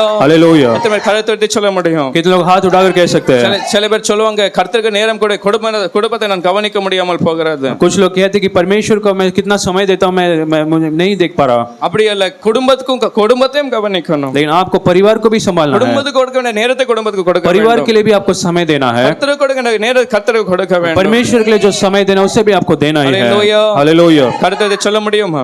क्या आप हाथ उठाकर कह सकते குடும்பத்துக்கு हैं நேரத்தை கொடுக்க வேண்டிய அந்த நேரத்தை கொடுப்பேன் परिवार के लिए जो समय देना उसे मैं दूंगा வேலை செய்யறதுக்கு வேண்டிய நேரத்தை கொடுப்பேன் मेरे कार्यालय में जो समय बिताना उसमें கர்த்தருக்கு दूंगा கொடுக்க வேண்டிய நேரத்தை கர்த்தருக்கு ஒவ்வொரு நாளும் और கொடுப்பேன் परमेश्वर के लिए जो समय देना उससे भी मैं दूंगा ஹalleluya हालेलुया அவளை பார்க்கும்போது அவள் இந்த மூன்று பொறுப்புகளை அவள் ஒவ்வொரு நாளும் செய்து கொண்டு வருகிறாள் और जो नबिया थी जो दबोरा वो इन 3 कामों को एक साथ करती थी அப்படி நான் சுறுசுறுப்பாய் நான் इसलिए காணப்படுவேன் मैं कह सकती हूं मैं दबोरा के समान वैसे व्यस्त रहूंगा இரண்டாவது தேனி மற்றவருடைய வாழ்க்கையில இருக்கிற அந்த கசப்பை அது மாற்றுகிறது और दूसरी बात मधुमक्खी जो है दूसरों के जीवन में जो कड़वाहट को निकालती है தேனோ மற்றவருடைய வாயை இனிக்க வைக்கிறது இன்பமாய் ஆக்குகிறது मधु जो है दूसरों के जीवन को मीठा बदल देता है மற்றவருடைய அந்த கசப்பை மாற்றுகிற ஒரு தேனியே அது இருக்கிறது दूसरों के कड़वाहट को दूर करने वाला एक मधु है கர்த்தர் நம்மளோட தேனியை போல பார்க்க விரும்புகிறார் आज परमेश्वर ऐसे हमें और मधु के समान देखना चाहता है டாக்டர் சொல்றாங்க அந்த தேன் சாப்பிடும்போது நம்ம கொலஸ்ட்ரால் லெவல் அது குறைக்கிறது डॉक्टर्स कहते हैं कि जब हम मधु को खाते हैं तो हमारा कोलेस्ट्रॉल लेवल जो है कम होता है ஹார்ட் ஃபங்க்ஷன் ஆக நல்லா அது உதவுகிறது என்று சொல்கிறார்கள் हमारा जो हार्ट फंक्शन है वो भी अच्छा होता है காயங்களை ஆறு அது உதவுகிறது और चोटों को आराम से वो ठीक कर देता है நீதிமொழிகள் 24:13 வசனத்துல பார்க்கிறோம் नीति वचन 24वां अध्याय उसके 13 वचन में நீதிமொழிகள் 24வது அதிகாரம் 13வது வசனத்துல नीति वचन 24वां अध्याय उसके 13 वचन में சொல்றார், என் மகனே நீ என்னத்தை சாப்பிடு और वो कहता है हे मेरे पुत्र तू क्या खा நீ தேனை சாப்பிடுறது நல்லது உனக்கு நல்லது என்று हे சொல்கிறார் मेरे पुत्र तू मधु का क्योंकि वो अच्छा है கூட்டிலிருந்த ஒழுகம் அந்த தேனோன் வாய்க்கு அது இன்பமாய் இருக்கும் और क्योंकि वो तेरे मुंह में मीठा लगेगा தேனோனுக்கு ஒரு இன்பத்தை ஒரு நல்ல ஒரு அந்த இனிப்பை கொடுக்கிறது और जो मधु है तेरे जीवन में मिठास को लेकर आएगा இப்போ 14வது வசனத்துல அந்த தேனை அவர் ஏதோடு ஒப்பிட்டு பார்க்கிறார் என்றால் 14 वचन में उस मधु को किसके साथ वो तुलना करता है அப்படியே ஞானத்தை அவர் கம்பேர் பண்ணி அதை சொல்லுகிறார் और बुद्धि के साथ उसकी तुलना कर वो कहता है ஞானத்தை ஒப்பிட்டு சொல்லுகிறார் அப்படியே ஞானத்தை அறிந்து கொள்வதும் உன் ஆத்மாவுக்கு அது இன்பமாய் இருக்கும் वो कहता है कि बुद्धि भी वैसे ही मीठी लगेगी எப்படியே அது இன்பமாய் இருக்கும் तो कैसे मीठी ஒரு लगेगी தேன் எப்படி வாய்க்கு இன்பமாய் இருக்கிறது जैसे वो मधु अपने होठों में मीठा लगता है ஞானமோ அது ஆத்மாவுக்கு இன்பமாய் இருக்கிறது वैसे बुद्धि जो है हमारे आत्मा के लिए मीठी लगेगी ஹalleluya हालेलुया எத்தனை சொல்ற ஞானம் ஆத்மாவுக்கு இன்பமாய் हम இருக்கிறது लोग कह सकते हैं बुद्धि जो है आत्मा के लिए मीठी लगेगी கர்த்தர் அறிகிற அந்த அறிவு அந்த ஞானம் அது நம்முடைய ஆத்மாவுக்கு இன்பமாய் இருக்கிறது और परमेश्वर का जो बुद्धि है ज्ञान है वो हमारे आत्मा के लिए मीठी है அதை அறிந்து கொண்டால் ஒரு மனுஷன் அறிந்து கொண்டால் வாழ்க்கையில நம்பிக்கை வருகிறது और यदि किसी मनुष्य के जीवन में वो बुद्धि है तो वो एक मीठा सो लेकर आते அந்த हैं நம்பிக்கை அவனுடைய வாழ்க்கையில வீண் போகாது என்று பார்க்கிறோம் और उसके जीवन में जो भरोसा आता है वो कभी व्यर्थ नहीं होगा ஹalleluya हालेलुया எனக்கு எத்தனை சொல்றேன் நம்மளுக்கு என்னது தேன் என்றால் आज हमारे लिए वो मधु क्या है கர்த்தருடைய வார்த்தை தான் நம்மளுக்கு தேனா இருக்கிறது आज परमेश्वर का वचन हमारे लिए वो मधु है சங்கீதம் 19:10வது வசனத்துல பார்க்கிறோம் भजन संहिता 19 के 10 में हम पढ़ते हैं Psalm chapter 19 verse 10 भजन संहिता 19 के 10वें वचन में पढ़ते हैं The decrees of the Lord, the word of the Lord is sweeter than honey. हम पढ़ते कि परमेश्वर का जो वचन है वो मधु से भी मीठा है அவருடைய வசனம் அவருடைய அந்த கற்பனை அவருடைய அந்த வார்த்தைகளோ அது தேனிலும் அந்த கூட்டில் இருந்த ஒழுக்கம் அந்த தேனிலும் அது மதுரமுள்ளமா இருக்கிறது हम पढ़ते कि परमेश्वर का जो वचन है मधु से जो टपकने वाले छाते हैं उससे भी वो बढ़कर है எவ்வளவு நல்ல வார்த்தை தேனு கூட இல்ல தேனை பார்க்கிலும் இன்னும் மதுரமாய் கர்த்தருடைய வார்த்தை என்று பார்க்கிறோம் उस वचन में लिखा है कि परमेश्वर का जो वचन है मधु के समान है मधु से भी वो मीठा है ஹalleluya हालेलुया எத்தனை பேர் சொன்னீங்க என்கிட்ட தேன் இருக்குதுன்னு எத்தனை பேர் சொல்ல आज முடியும் कितने लोग कह सकते हैं मेरे पास वो मधु है எத்தனை பேர் சொன்னீங்க என்கிட்ட கூட தேன் இருக்குதுன்னு எத்தனை பேர் कितने சொல்ல जन कहते हैं मेरे पास आज वो तेन मधु எங்க है இருக்குது தேன் वो मधु कहाँ पर है கர்த்தருடைய வசனம் தான் அந்த தேனிலும் பார்க்கிலும் மதுரமான और வார்த்தைகள் परमेश्वर का वचन जो मधु से भी मीठा है அது எந்த அந்த குடும்பத்துல எந்த வாழ்க்கையில நீங்க அதை பயன்படுத்துகிறீர்களோ जिन जीवन में आप उसे इस्तेमाल करते हैं அந்த வாழ்க்கையில இந்த கசப்புகள் மாறுகிறது उस जीवन में से सारे कड़वाहट निकल जाते அவங்களுடைய हैं வாழ்க்கையில நம்பிக்கை அது கொடுக்கிறது उनके जीवन में एक भरोसे को लेकर आता அவங்களுடைய है வாழ்க்கையை இன்பமாய் ஆக்குற அந்த வார்த்தை உங்க வாயில கர்த்தர் उनके கொடுத்திருக்கிறார் जीवन को मीठा करने वाला परमेश्वर का वचन आपके पास है ஹalleluya हालेलुया எத்தனை விஷயம் நான் அந்த தேனை பயன்படுத்தும் போது आज कितने लोग कहते हैं जब उस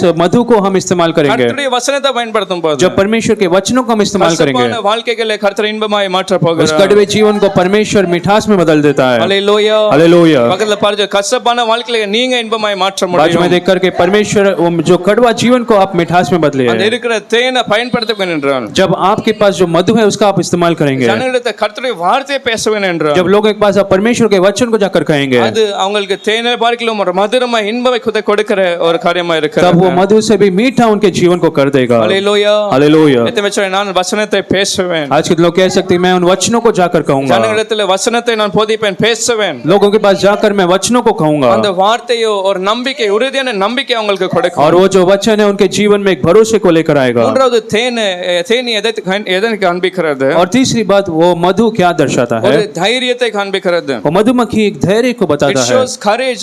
It shows courage and means strength. और मधुमक्खी जो है साहस बड़े धैर्य को दिखाता है உபாகமம் முதலாவது அதிகாரம் 44வது வசனத்துல और व्यवस्था विवरण पहला अध्याय के 44 वचन में Deuteronomy chapter 1 verse 44 व्यवस्था विवरण पहला अध्याय के 44 वचन இந்த में இஸ்ரவேல் ஜனங்கள் எமோரியருக்கு விரோதமாய் ஒரு நாள் போனார்கள். एक दिन इस्राएली जो थे वो एमोरिया के विरोध में गए அப்படி थे விரோதமாய் எழும்பும்போது கர்த்தர் சொன்னாங்க போகாதன்னு சொல்லும்போது கூட परमेश्वर ने तो उनसे कहा कि तुम्हें उनके विरोध में नहीं जाना है இவர்கள் போகும்போது அந்த எமோரியர்கள் இவங்களுக்கு விரோதமாய் எப்படி வந்தார்கள்? लेकिन जब ये इस्राएली उनके विरोध में गए तब वो एमोरियो कैसे उनके विरोध में आ रहे थे அவங்க பாயும்போது அவங்க துரத்தும் போது அது எப்படி காணப்படும் தேனீக்கள் எப்படி துரத்துகிறதோ அது அப்படி அவர்கள் துரத்தினார்கள். पर जब वो एमोरियो उन्हें भगा रहे थे तो ऐसा लगा कि मधुमक्खी उन्हें भगा रहे थे யோசித்து பாருங்க ஒரு பெருக்கூட்ட ஜனங்கள் சத்துருக்கள் வந்து கொண்டிருக்கிறார்கள். सोच कर देखिए बड़ी भीड़ उनके पीछे आ रही थी ஆனால் எப்படி அந்த தேனீக்கள் என்ன செய்யறது துரத்தி அவங்களை அனுப்புகிறது. लेकिन हम पढ़ते कि वो ऐसा लगा कि वो मधुमक्खी उन्हें भगा रहे இந்த थे சத்துருக்களை விரட்டுகிற அந்த தேனியை பார்க்கிறோம். और शत्रु को भगाने वाला उस मधुमक्खी को हम देखते அந்த हैं தேனீகள் சத்துருக்களை விரட்டி அது துரத்துகிற என்று பார்க்கிறோம். और हम पढ़ते कि मधुमक्खी जो है शत्रु को वहां से भगा रहे थे இதுதான் தேனீகளுடைய அந்த தைரியத்தை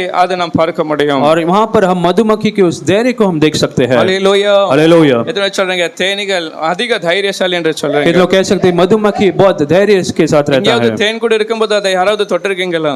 क्या किसी ने उस मधुमक्खी के उस जाल को हाथ लगाया है தொட்டா என்ன நடக்கும்? अगर उसे आप हाथ लगाते तो क्या होगा என்ன நடக்கும்? तब क्या होगा அது கொத்திரும். அது ஒரு வலி, அது ஒரு பாய்சனை போல உள்ள அது கொத்திரும். तो काटती है और एक वहां पर दर्द होने लगता அந்த है கொத்தின அந்த இடத்துல ஒரு காய காணப்படலாம். जहाँ पर वो काटती है वहां पर एक चोट आने लगता है அநேக நேர வலியோடு காணப்படலாம். और दुख और दर्द का हम सामना करते हैं அந்த சத்துருக்கள் கூட தொட முடியாத ஒரு தைரியத்தை அதை காண்பிக்கிறது. और वो ऐसा एक धैर्य को दिखाता है जो शत्रु उसे हाथ भी नहीं लगा सकता ஹல்லேலூயா. हालेलुया எத்தனை அப்படிதான் நான் கூட சத்ருவினை துரத்த முடியாது, நான் சத்துருக்களை துரத்துவேன். ऐसे लोग कह सकते हैं शत्रु मुझे नहीं भगा सकता लेकिन मैं शत्रु को भगाऊंगा எப்படி தேனீக்கள் எப்படி துரத்தினார்களோ जैसे उन मधुमक्खियों ने उन शत्रु को भगाया அப்படி சத்ரு என்னை துரத்த மாட்டானா, நான் அந்த சத்துருக்களை நான் और துரத்துவேன். वैसे शत्रु हमें नहीं लेकिन हम शत्रुओं को भगाएंगे பிசாசு எதிர்த்து நில்லுங்க, அப்பொழுது அவன் உங்களை விட்டு விலகி ஓடி போவான் என்று वचन பார்க்கிறோம். में लिखा है तुम शत्रु के सामने शैतान के सामने खड़े रहो और वो तुमसे भागेगा பிரச்சனையை பார்த்து நீங்க ஓடி போக வேண்டாம், பிரச்சனைகள் உங்களை பார்த்து ஓடி போக வேண்டாம். आप समस्याओं को देखकर ना भागे लेकिन समस्या आपको देखकर भागेगी ஹல்லேலூயா. हालेलुया அதற்காக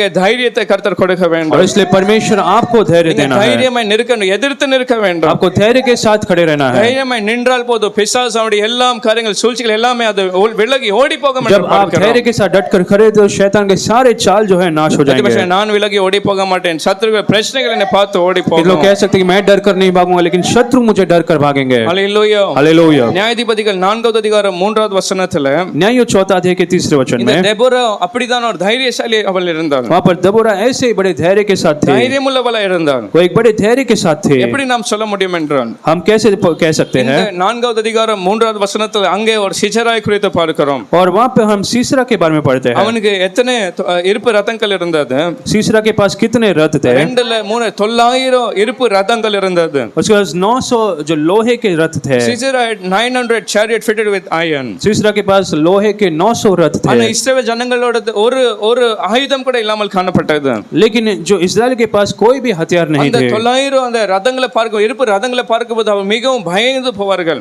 और उन रथों को देखकर सारे लोग घबरा गए थे அவருடைய கனவுல கூட எப்போதாவது இவங்களை எதிர்ப்பு போம் என்று அவங்க யோசிக்க கூட முடியாது. वो अपने स्वप्न में भी नहीं देख सकते कि वो उनका विरोध में उनका सामना कर पाएंगे என்றால் அது சாதாரண ரதங்கள் அல்ல, 900 இருப்பு ரதங்கள் என்று பார்க்கிறோம். क्योंकि वो साधारण रथ नहीं थे वो लोहे के रथ थे அது மாத்திரமில்ல அந்த வாழ்கிற நாட்கள் எப்படி காணப்பட்டது? और वो दिन कैसे थे அந்த நியாயாதிபதிகள் 5வது அதிகாரம் 6வது வசனத்துல வாசிக்கும் போது न्यायो 5वां अध्याय के 6ठे वचन में हम पढ़ते हैं Judges 5 verse 6 if you read न्यायो 5वां अध्याय के 6ठे वचन में अनेक ஜனங்களுக்கு ஒரு பெரிய பயத்தோடு வாழ்ந்து கொண்டிருந்தார்கள். हम पढ़ते कि वहां पर लोग बड़े डर के साथ जी रहे थे பெரிய பெரிய ஹைவே போல பெரும் பாதைகள் இருந்தாலும் கூட वहां पर हाईवे जैसे सीधे मार्ग थे तो भी அவர்கள் அதை பயன்படுத்தி போக மாட்டார்கள். वे उस सीधे मार्ग का इस्तेमाल नहीं 5 करते நிமிஷம் எடுக்கிற வழிகளை விட்டு ஒரு அரை மணி நேரம் எடுக்கிற வழிகளை அவர்கள் தெரிந்து जो கொள்வார்கள். 5 मिनट लगता उस रास्ते को नहीं चुनते लेकिन जो आधा घंटा लगता होगा ऐसे मार्ग को चुनते थे அவர்கள் பக்க வழியாக நடந்து போய் கொள்வார்கள். हम पढ़ते कि वो दूसरे मार्ग से वो चलते थे They used to travel by winding paths which was crooked and which was not straight. और वो जो अलग मार्ग से जो टेढ़े मेढ़े थे ऐसे मार्ग से वो जाते थे ஏன் அப்படி அவர்கள் அந்த வழியாக நடந்து போனார்கள்? वो क्यों ऐसे मार्ग से चलते थे அவ்வளவு பயம், அந்த ஜனங்கள் சத்துருக்கள் அவங்களை அவ்வளவு கொடுமைப்படுத்துவார்கள். क्योंकि शत्रु से वो इतना डरते थे इसलिए वो सीधा मार्ग को नहीं लेकिन टेढ़े मार्ग को चुनते थे ஒளிந்து பயந்து பயந்து உள்ள இருக்கிற அந்த வழிகளில் நடந்து போவார்கள். शत्रु से डर के दूसरे मार्ग से वो ले जाते थे ஹalleluya. हालेलुया சத்ரு பார்க்கும்போது 900 இருப்பு ரதங்களோட இருக்கிறான். और वहां पर शत्रु तो 900 रथ के साथ था ஜனங்கள் பயந்து கொண்டு அவங்களுடைய அந்த கொடுமை அனுபவித்துக் கொண்டு இருக்கிறார்கள். और लोग वहां पर सभी लोग घबराए हुए थे ஆனால் அப்படிப்பட்ட நேரத்துல பார்க்கிறோம் 4வது அதிகாரம் 7வது வசனத்துல लेकिन ऐसे एक समय में हम पढ़ते न्यायो 4 अध्याय के 7वें वचन में நியாயாதிபதிகள் 4வது அதிகாரம் 7வது வசனத்தை வாசிப்போம். न्यायो 4 के 7 को हम पढ़ेंगे இந்த வசனத்துல தெபோரா ஒரு மனுஷருக்கு ஒரு நபருக்கு அவர் நினைவு போட்டுகிறார். और यहाँ पर एक मनुष्य को देबोरा एक याद दिलाती அவன் है என்னத்தை ஞாபகப்படுத்துகிறாள்? उसे वो क्या याद दिलाती है தேவனாகிய கர்த்தர் உனக்கு கட்டளையிடல என்று சொல்கிறான். वो छठे वचन में कहती है कि परमेश्वर ने क्या तुझे आज्ञा नहीं दी அப்போ थी இந்த தெபோராள்ட்ட சொன்னதுக்கு முன்பாக கர்த்தர் ஒரு நபர்ட்ட சொல்லியிருக்கிறார். तो देबोरा से कहने के पहले परमेश्वर ने किसी से कहा था அந்த நபர் யாரு? वो व्यक्ति कौन था இந்த 6வது வசனத்துல 7வது பார்க்கிறோம், பாராக்கை குறித்து பார்க்கிறோம். वो छठे वचन में उस बारक के बारे में हम पढ़ते हैं பாராக்கிட்ட ஏற்கனவே கர்த்தர் சொல்லியிருக்கிறார், நீ அப்படி போ, நான் உன்னை கையில அந்த சத்துருக்களை கையில ஒப்பு கொடுப்பேன் என்று சொல்லியிருக்கிறார். बारक से पहले ही परमेश्वर ने कहा कि तू जाकर उन शत्रुओं से लड़ मैं तुम्हें तेरे हाथों में दे दूंगा அவனோ பயத்தினால அந்த ஜனங்களை பார்க்கும்போது ரதங்களை பார்க்கும்போது அவனுடைய அந்த நிலைமையை பார்க்கும்போது பயந்து அவன் இருக்கிறான். लेकिन अब उन शत्रुओं के उस रथों को देखकर उन शत्रुओं को देखकर अब वो डरा हुआ था ஆகையால் கர்த்தர் இப்ப தெபோராளை எழுப்பி और इसलिए अब परमेश्वर ने दबोरा को खड़ा किया இவள் மறுபடியும் போய் அந்த அந்த பாராக்கை அவன் நினைவு போட்டுக்கிறாள். अब दबोरा आकर बारक को फिर एक बार याद दिलाती है அவனே உன் கையில கர்த்தர் ஒப்பு கொடுப்பார்னு சொல்லி இஸ்ரவேல் தேவனாகிய கர்த்தர் உனக்கு கட்டளையிட என்று சொல்லுகிறார். और उसने बारक को याद दिला कि परमेश्वर ने तुझे आज्ञा दी थी कि परमेश्वर तुझे शत्रुओं को तेरे हाथों में देगा அப்போ ஏற்கனவே பாராக் அவனுக்கு கூட என்ன செய்ய முடியல என்றால் அவன் சத்துருவை சந்திக்க போக முடியவில்லை. और यहाँ पर जो बारक था वो इतना डरा हुआ था कि वो शत्रुओं का सामना करने भी नहीं चाह रहा அடுத்த था வசனத்துல அவன் தெபோராளை பார்த்து என்ன சொல்லுகிறான்? और अगले वचन में दबोरा से क्या पूछता है நீ என்னோடு கூட வந்தால் நான் போவேன், वो कहता है कि यदि तू मेरे संग चलेगी तो मैं जाऊंगा என்னோடு கூட வரவிட்டால் நான் போக மாட்டேன். यदि तू मेरे साथ नहीं चलेगी तो मैं नहीं जाऊंगा அவனுக்கு எவ்வளவு தைரியம்னு பாருங்க. और कितना धैर्य उसके अंदर आप ஒரு देखें தலைவனை போல ஒரு வீரனா இருக்கிற அவன் சொல்கிறான், நீங்க கூட வந்தா நான் போவேன், இல்ல நான் வர वो एक மாட்டேன். सेना का अगुवा रहकर वो कहता है कि अगर तू आएगी तो मैं जाऊंगा ஹalleluya. हालेलुया தெபோராள் சொல்றா, நான் உன்னோட கூட வருவேன். तब दबोरा ने कहा कि हाँ मैं तेरे साथ चलूंगी ஹalleluya. हालेलुया பாராக் இல்லாத அந்த தைரியம், बारक के पास जो धैर्य नहीं था பாராக் இல்லாத அந்த அந்த விசுவாசம், அந்த நம்பிக்கை और बारक के पास जो भरोसा नहीं था இந்த தெபோராளுக்குள்ள நாம் பார்க்க முடியும். அவள் தைரியசாலி என்று பார்க்கிறோம். धैर्य जो दबोरा के अंदर था எத்தனை பேர் சொல்றீங்க பாராக்கள் சோர்ந்து போய் அவிசுவாசம் இருந்தாலும் கூட कितने लोग कह सकते कुछ बारक जब निराश होकर जो अविश्वास के साथ बैठे रहते हैं கர்த்தருக்கு अनेक பேர் தெபோரால போய் கர்த்தர் எழுப்ப போகிறார். परमेश्वर दबोरा के समान मुझे खड़ा करेगा ஹalleluya. हालेलुया अनेक பேர் பயத்தோடு சோர்ந்து போய் இருக்கும்போது, बहुत से लोग जब डर के साथ घबराए हुए बैठते हैं சித்தத்தை நிறைவேற்ற பயத்தோடு இருக்கும்போது, जब परमेश्वर की इच्छा पूरी करने के लिए डर के साथ हो रहते தெபோராவை हैं போல கர்த்தருடைய சித்தத்தை நிறைவேற்ற நான் எழும்ப போகிறேன். तब हमें दबोरा के समान परमेश्वर की इच्छा को पूरा करने के लिए हमें खड़े रहना है ஹalleluya. हालेलुया சில பேர் சொல்லலாம் ஸ்திரீகள் ஒரு பலவீனமான ஒரு பண்டம், और कुछ लोग कहते हैं जो स्त्रियां है एक कमजोर पात्र है இவங்களால முடியாதுன்னு சொல்ல முடியும். वो कहते हैं कि स्त्रियों से नहीं होता கர்த்தர் ஒரு ஸ்திரீயை எழுப்பி அங்க பயன்படுத்துகிறார். लेकिन वहां पर परमेश्वर ने एक स्त्री को खड़ा करके उसकी मदद करने के எத்தனை लिए பேர் விசுவாசத்தை ஆராதிக்க வந்திருக்கிற ஒவ்வொரு பேரும் கர்த்தரை பயன்படுத்த அவர் வல்லமுள்ள आज के लोग विश्वास करते हैं इस आराधना में हर एक को परमेश्वर इस्तेमाल करना चाहता है ஹalleluya. हालेलुया அந்த வசனத்துல பார்க்கும்போது उस वचन में हम पढ़ते हैं பாராக் இல்லாத அந்த அந்த நம்பிக்கை, அவ்வளவு உற்சாகம் இவளுக்குள்ள அந்த அந்த தைரியம் எப்படி வந்தது बारक के अंदर जो धैर्य नहीं था वो दबोरा के अंदर कैसे आया என்றால் இவள் சூழ்நிலையை பார்க்கவில்லை, क्योंकि वो उस परिस्थिति को नहीं देख रही அந்த थी ரத்தங்களை பார்க்கவில்லை, उन रथों को नहीं देख रही थी இவள் கூட இருக்கிற ஜனங்களை பார்க்கவில்லை. उन शत्रुओं के पास कितने लोग थे उसे नहीं देख रही थी பாராக் போல ஜனங்களுக்குள்ள இருக்கிற பயத்தை பார்க்கவில்லை. बारक के समान उन शत्रुओं को नहीं देख रही थी அவள் பார்த்த ஒரே இடம் என்ற கர்த்தரை மாத்திரம் அவள் பார்த்தாள். लेकिन वो केवल परमेश्वर की ओर देख रही थी அந்த 4வது அதிகாரம் 14வது வசனத்துல பார்க்கிறோம். न्याय 4 अध्याय के 14 वचन में हम पढ़ते அவள் हैं தைரியமாய் சொல்கிறார், பாராக்கை நோக்கி தெபோராள் சொல்கிறார், எழுந்து போ, கர்த்தர் சிசேராவின் கையில ஒப்பு கொடுக்கிற நாள் இதுவே. और दबोरा बारक से कहती कि उठ आज वो दिन है जो परमेश्वर तुझे शत्रुओं को तेरे हाथों में அவ்வளவு देगा பெரிய விசுவாசம், அவ்வளவு பெரிய நம்பிக்கை, கர்த்தர் இன்னைக்கும் கையில இந்த சிசேரை ஒப்பு और इतना கொடுக்கிறார். बड़ा विश्वास था कि परमेश्वर तुझे आज ही शत्रु को तेरे हाथों में दे देगा எப்படி இந்த தெபோராளுக்கு மற்றவர்களுக்கு இல்லாத தைரியம் கிடைத்தது? दबोरा के पास ऐसा विश्वास विश्वास कैसे அவள் आया? கர்த்தரை மேல் வைத்திருக்கிற அந்த விசுவாசம் அந்த நம்பிக்கை மாத்திரம் அவளுக்கு தைரியத்தை கொடுத்தது. उसका धैर्य इसलिए आया था क्योंकि परमेश्वर पर उसका विश्वास था। நான் கூட என் நிலைமைகளை பார்க்க மாட்டேன். आज के लोग कह सकते हैं मैं मेरे परिस्थिति को नहीं देखूंगा। சொல்லுங்க, நான் என் நிலைமைகளை ஒரு நாளும் பார்க்க मैं மாட்டேன். मेरे परिस्थिति को कभी नहीं देखूंगा। ஒருவேளை பலவீனங்கள் வியாதிகள் இருக்கலாம், शायद कुछ कमजोरी कुछ बीमारी हो सकती है, தொல்லைகள் இருக்கலாம், कर्ज की समस्या, பிள்ளைகள் வாழ்க்கையில பிரச்சனைகள் காணப்படலாம். बच्चों के जीवन में कुछ समस्या हो सकती है। ஆனாலும் கூட மற்ற காரியங்களை பார்க்காமல் கர்த்தரை மாத்திரம் நம்பி लेकिन फिर भी मेरे परिस्थिति को ना देखते मैं केवल परमेश्वर की ओर देखूंगा। கர்த்தரை நம்பி இருக்கிற மனுஷன் அவன் சீயோன் பர்வதத்தை அசையாமல் அவன் உறுதியா இருப்பான். क्योंकि जो परमेश्वर पर भरोसा करता है सिय्योन पर्वत के समान डट कर खड़ा रहेगा। பிரச்சனைகள் வந்தாலும் கூட, चाहे जितने भी परेशानियां आए, எத்தனை பாடுகள் துன்பங்கள் வந்தாலும் चाहे கூட, जितने भी संकट आए, அவன் அசையாத சீயோன் பர்வதத்தை போல वो இருப்பான். सिय्योन पर्वत के समान अटल रहेगा। எத்தனை பேர் நான் அசையாமல் நான் இருப்பேன் कितने लोग कह सकते हैं मैं अटल खड़ा रहूंगा என்றால் கர்த்தர் மேல் நான் விசுவாசமாய் தைரியமாய் இருக்கிறேன். क्योंकि मैं परमेश्वर पर विश्वास करता அவர் हूं, மேல் நம்பிக்கையா मैं இருக்கிறேன். उस पर भरोसा रखता हूं। யோபு சொல்றார், அவர் என்னை கொன்று போட்டாலும் கூட அவர் மேல் நான் நம்பிக்கையா अय्यूब இருப்பேன். कहता है चाहे परमेश्वर मुझे मार डाले तभी मैं उस पर विश्वास करूंगा। அவருடைய நம்பிக்கை கர்த்தர் மேல் உறுதியா இருந்தது. उसका विश्वास परमेश्वर पर ऐसा था। அவர் சொல்கிறார், நான் என்னுடைய மாற்றம் வரது வரைக்கும் நான் கர்த்தரை நோக்கி பார்ப்பேன். कहता है कि जब तक मेरे जीवन में कुछ बदलाव को नहीं देखता मैं परमेश्वर की ओर என் देखूंगा। நிலைமைகள் மாறும் வரை கர்த்தரை நோக்கி இருப்பேன். जब तक मेरी परिस्थिति ना बदले तब तक मैं परमेश्वर की ओर देखूंगा। அல்லேலூயா. हालेलुया। தேபோரா சொல்கிறார், இன்னைக்கு இந்த நாளிலே கர்த்தர் உனக்கு அந்த சீசரை கையில ஒப்பு दबोरा கொடுப்பார். कहते हैं कि आज के दिन परमेश्वर शत्रुओं को तेरे हाथों में दे देगा। என்னைக்கு கொடுப்பாரு? वो आज कभी देगा। அவர் சொல்றார், எழுந்து போ, இந்நாளிலே கர்த்தர் உனக்கு கொடுப்பார். वो कहते हैं कि तू उठ कर जा, आज ही परमेश्वर दे देगा। உன் பிரச்சனைகள் உன் கையில ஒப்பு கொடுக்கும் நாள் இதுவே. और तेरे समस्या के तेरे हाथों में देने का दिन आज है। எத்தனை பேருக்கு அப்படிப்பட்ட விசுவாசம் இருக்கிறது? कितने जन के जीवन में ऐसा एक विश्वास है 20 வருஷமாய் நடக்காதது, जो 20 वर्ष में नहीं हुआ, 20 வருஷமாய் அந்த பயத்துல வைத்தவர்கள், जो 20 वर्ष में डर के साथ जी रहे 20 थे, வருஷமாய் ஒரு மீன்ஸ் பிரச்சனைக்குள்ள जो இருக்கிறவர்கள், 20 वर्ष तक समस्याओं में थे, அந்த பிரச்சனை இன்னைக்கு உன் கையில கர்த்தர் ஒப்பு और கொடுப்பார். वही समस्या आज परमेश्वर आपके हाथों में देगा। அல்லேலூயா. हालेलुया। உங்க பிரச்சனை ஒரு 5 வருஷ பிரச்சனைகள் शायद இருக்கலாம், आपका समस्या 5 वर्ष का हो सकता இல்ல है, உங்க பயம் ஒரு மாத பயமா இருக்கலாம். या आपका डर जो 1 महीने का हो सकता அது है, எதுவா இருந்தாலும் கூட चाहे वो कुछ भी हो जाए, நீங்க விசுவாசிங்க, கர்த்தர் உங்க கையில எனக்கு ஒப்பு கொடுக்கிற நாள் आप இதுவே. विश्वास करें परमेश्वर आज ही आपके हाथों में सब कुछ दे பக்கத்துல देगा। பார்த்து நல்ல விசுவாசோட சொல்லுங்க, बाजू में विश्वास के साथ कहिए, உங்க பிரச்சனைகளை கர்த்தர் உங்க கையில ஒப்பு கொடுக்கிற நாள் இதுவே. आपके परेशानी आपके समस्याओं को आपके हाथों में देने का आज वो दिन இந்த है। நாள் இதுவே என்ற தைரியமே சொல்லுங்க. आप धैर्य के साथ कहे आज वो दिन है। அல்லேலூயா. हालेलुया।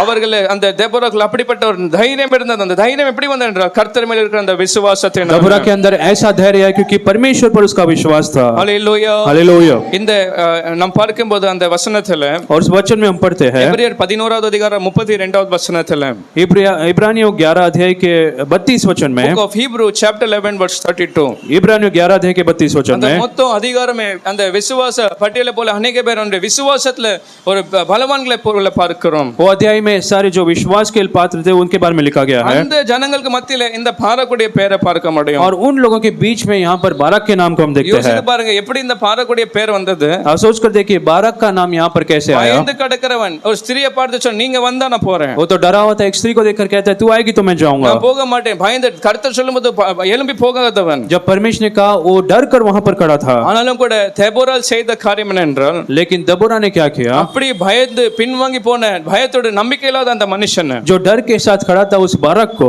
உற்சாகப்படுத்தி தைரியப்படுத்தி இந்த யுத்தத்தை செய்ய அவள் உதவி செய்தாள். उसके जीवन में उसे उत्साहित किया, उसे धैर्य देकर उस शत्रु को सामना करने के लिए उसने किया। அல்லேலூயா. हालेलुया। தெபோரால் என்ன செய்தார் என்றால், और दबोरा ने क्या किया, தெபோரால் எப்படிப்பட்டவள் என்றால், दबोरा कैसे एक स्त्री थी, மற்றவர்களை தைரியப்படுத்தவள், மற்றவர்களை உற்சாகப்படுத்தவளாக காணப்பட்டாள். दूसरों को उत्साहित करने वाली एक स्त्री थी। நான் கூட தெபோரா போல மற்றவர்களை நான் உற்சாகப்படுத்த தைரியப்படுத்துவேன். लोग कह सकते कि मैं भी दबोरा के समान दूसरों को उत्साहित करूंगा। பயத்தோடு பின்வாங்கி போய் கொண்டிருக்கிறார்கள். बहुत से लोग डर के कारण पीछे हट चुके हैं, எத்தனை பேர் சோர்ந்து போய் இருக்கிறார்கள், बहुत से लोग निराश हो गए எத்தனை हैं, பேர் அவிசுவாசத்துல இருக்கிறார்கள். बहुत से लोग अविश्वास के साथ ஆனா हैं, நீங்க சொல்கிற அந்த வார்த்தைகளினால, लेकिन आपके शब्दों के कारण, நீங்க பேசுகிற அந்த வார்த்தை விசுவாச வார்த்தைகளினால आप जो विश्वास की बातों को कहेंगे, உங்களால முடியும், நீங்க தைரியப்படுத்த முடியும். जो आप कहते हैं कि आपसे संभव है आप करेंगे, அவர்களை தைரியப்படுத்தும் போது அவர்கள் கூட ஒரு பெரிய ஒரு விசுவாச வீரர்களை போல கர்த்தர் மாற்ற जब முடியும். आप उन्हें उत्साहित करेंगे तो वो भी बड़े एक विश्वास के साथ हो जाएंगे। அல்லேலூயா. हालेलुया। அந்த பாரக் அப்படிப்பட்டவன் அப்படிப்பட்டவன் தான் அப்படிப்பட்டவனா இருந்தான். और बारक भी ऐसा ही था, நான் போக மாட்டேன் அந்த பயத்தோட இருந்தான். वो डर के साथ था. ஆனால் அவனை அவள் உற்சாகப்படுத்தி அவனை தைரியப்படுத்தி யுத்தத்துல சந்திக்க வைத்தாள். लेकिन बारक को दबोरा ने उत्साहित किया और युद्ध में लड़ने के लिए मजबूर किया. Hallelujah, hallelujah. நான் கூட மற்றவர்களை நான் உற்சாகப்படுத்துவேன். आज कितने लोग कह सकते हैं कि मैं भी दूसरों को उत्साहित करूंगा. உங்க பிள்ளைகளை பார்த்து நீங்க சோர்ந்து போகிற வார்த்தைகளை பேச வேண்டாம். आपके बच्चों को देखकर उन्हें निराश करने वाली बातों को ना कहें. நாளும் குடும்பத்துல தைரியம் கொடுக்கிற தைரியமான வார்த்தைகளை பேசுங்க. हमेशा परिवार में उत्साहित करने वाले धैर्य देने वाली बातों को कहें. கர்த்தர் நம்மளை நடத்துவார், கர்த்தர் பலப்படுத்துவார்னு சொல்லுங்க. परमेश्वर करेगा, परमेश्वर सब कुछ संभव करेगा. உங்களை கர்த்தர் டாப்ல போய் நிறுத்த போகிறார் என்று விசுவாசத்துல சொல்லுங்க. परमेश्वर आपको ऊंचा लेकर जाएगा, ऐसा विश्वास के साथ आप कहिए. இருக்கும்போது அவங்களுக்குள்ள தைரியம் வந்து எப்படி அம்மா இப்படி தைரியப்படுறாங்க என்று அவங்க தைரியமாய் போக முடியும். और तभी उनके जीवन में भी धैर्य आएगा कि मेरे माँ के जीवन में इतना विश्वास तो मेरे जीवन में भी आएगा. Hallelujah, hallelujah. ஒரு கிராமத்துல ஒரு சின்ன பையன் ஒரு மனுஷனிடத்துல போகிறான். एक गांव में एक छोटा लड़का एक व्यक्ति के पास जाता है. 3 யானைகள் இருந்தது. उसके पास 3 जो हाथी थे, 2 பெரிய யானைகள் ஒரு சின்ன யானை.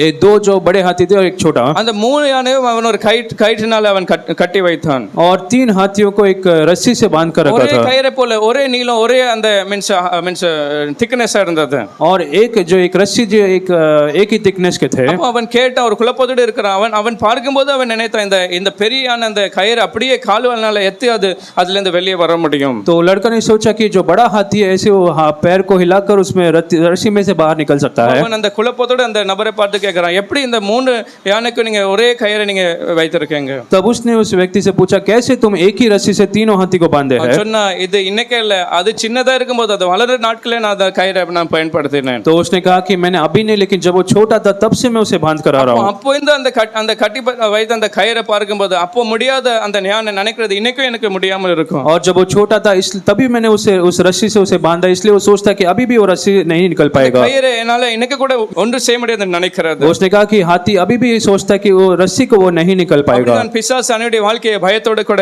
கட்டி வைத்திருக்கிறான். और ऐसे ही शैतान जो है कुछ लोगों के जीवन को डर से बांध कर रखा है. நீங்க உற்சாகப்படுத்தும் போது தைரியப்படுத்தும் போது, लेकिन जब आप दूसरों को उत्साहित करेंगे, கர்த்தர் உங்களுக்குள்ள பெரிய விசுவாசத்தை கொடுத்து கர்த்தர் எதிரிகளை சந்திக்க வைக்க परमेश्वर उनके जीवन में बड़े विश्वास को देगा और सारे जो शत्रुओं को सामना करने के लिए मजबूर करेगा. Hallelujah, hallelujah. எத்தனை மற்றவர்களுக்கு தைரியப்படுத்துகிற பலப்படுத்துகிற வார்த்தைகளை कितनों कह सकते हैं दूसरों को उत्साहित करने वाली बातों को मैं ஒரு कहूंगा. பர்னபாவை போல ஒரு தெபோரா போல நல்ல விசுவாசம் பலப்படுத்துகிற வார்த்தைகளை பேசுங்க. बरनबा जैसे दबोरा जैसे दूसरों को उत्साहित करने वाली बातों को कहिए. இந்த நாளிலே கர்த்தர் உங்களுக்கு செய்வார். कि आज के दिन में परमेश्वर आपके लिए करेगा. அந்த 14வது வசனத்துல பார்க்கும்போது और 14 वचन में हम पढ़ते हैं, தெபோரால் பாராக்கை பார்த்து சொல்லும்போது அவன் என்ன செய்தான் என்றால் புறப்பட்டு அவன் எழும்பி போனான். जब दबोरा ने बाराक से कहा तो तुरंत वो उठकर वहां से गया. அவனை ஒருவன் உற்சாகப்படுத்தும் போது அவன் தாவோர் மலையிலிருந்து அவர்கள் எல்லாரும் இறங்கினார்கள் என்று பார்க்கிறோம். और हम पढ़ते जब उसे उत्साहित किया तब ताबोर पर्वत से सब उतर गए. அவள் சொல்லும்போது அவனுக்குள்ள ஒரு பெரிய எழுப்புதல் விசுவாசம் வந்து அவன் போனான் என்று பார்க்கிறோம். हम पढ़ते कि बाराक के अंदर विश्वास आया और सभी लोग गए. அப்படிதான் கர்த்தர் தெபோராளை போல உங்க ஒவ்வொரு பேரும் கர்த்தர் பயன்படுத்த आज போகிறார். परमेश्वर दबोरा के सामने हर एक को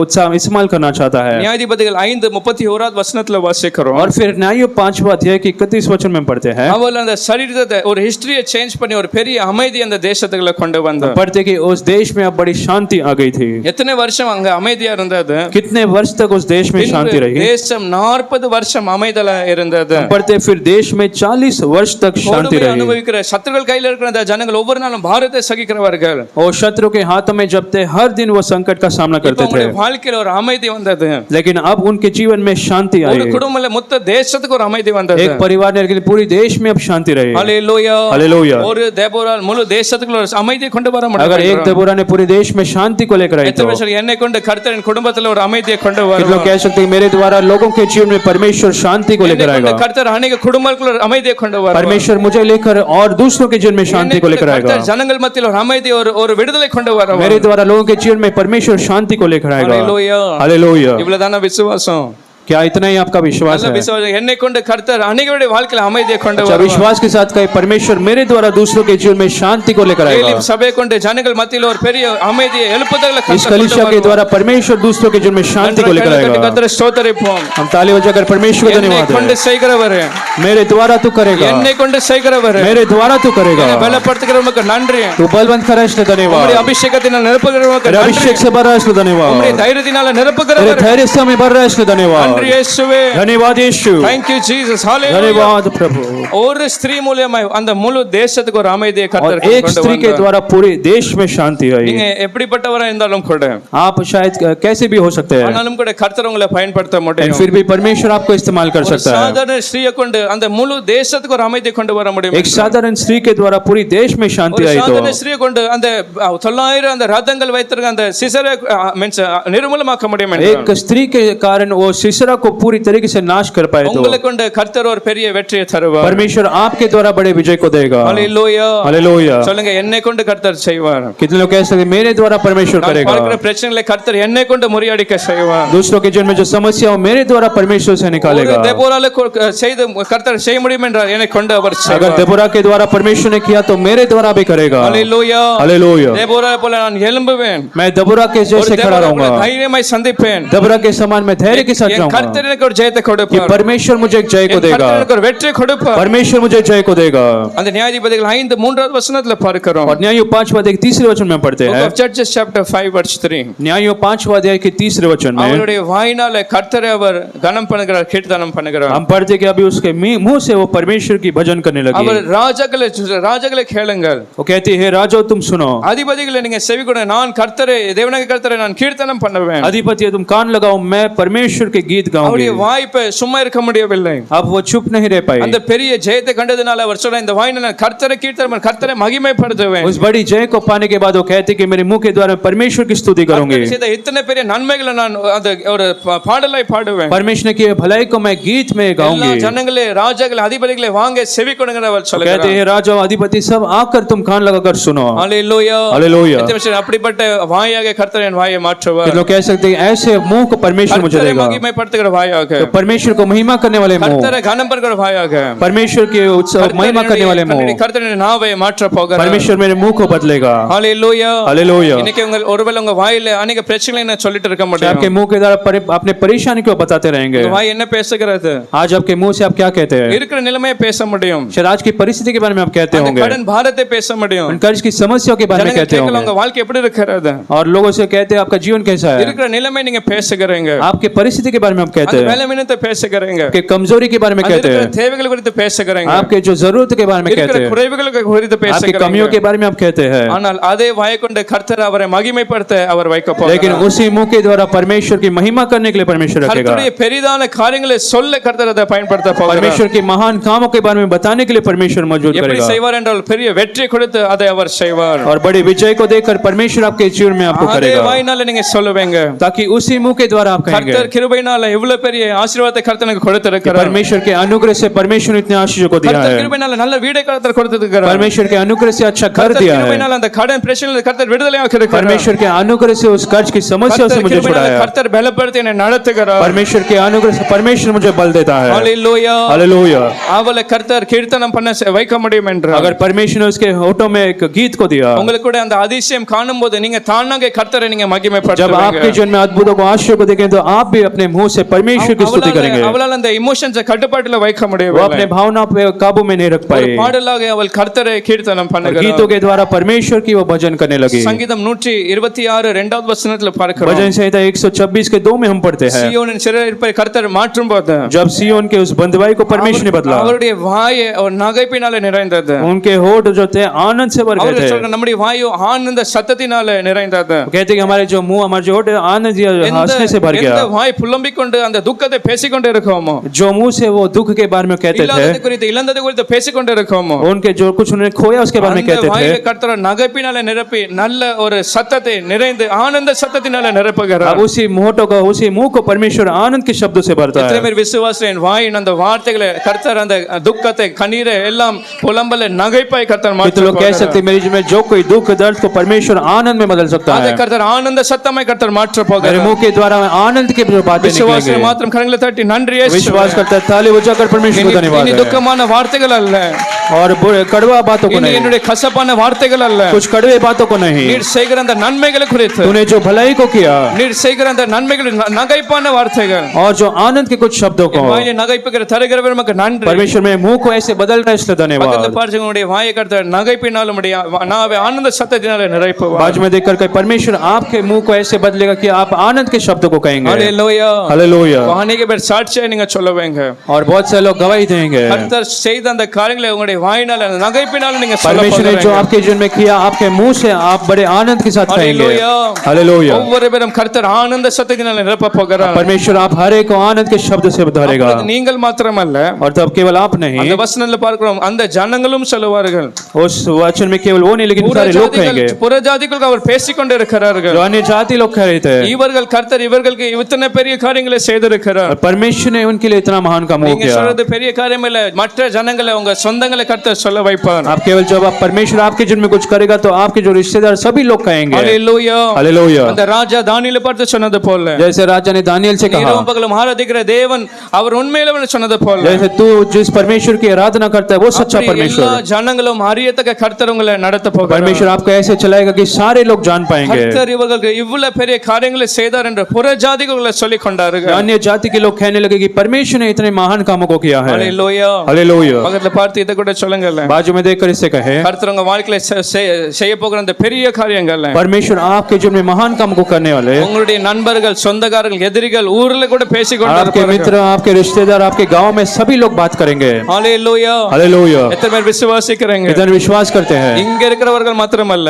केवल यहाँ पर जो लोग हैं उतने ही ஊர்ல नहीं, கூட ஜனங்கள் உங்களை குறித்து பேசிக்கொண்டு गांव में भी लोग आपके बारे में कहेंगे। ஹalleluya. हालेलुया। உங்களுடைய வாய் நாவே ஆனந்த களிப்பட சத்தத்தினால அவர் நிரப்ப परमेश्वर आपके होठों को आनंद के शब्दों से भरेगा। கர்த்தரை ஸ்தோத்திரிப்போம். क्यों नाम खड़े होकर परमेश्वर को धन्यवाद।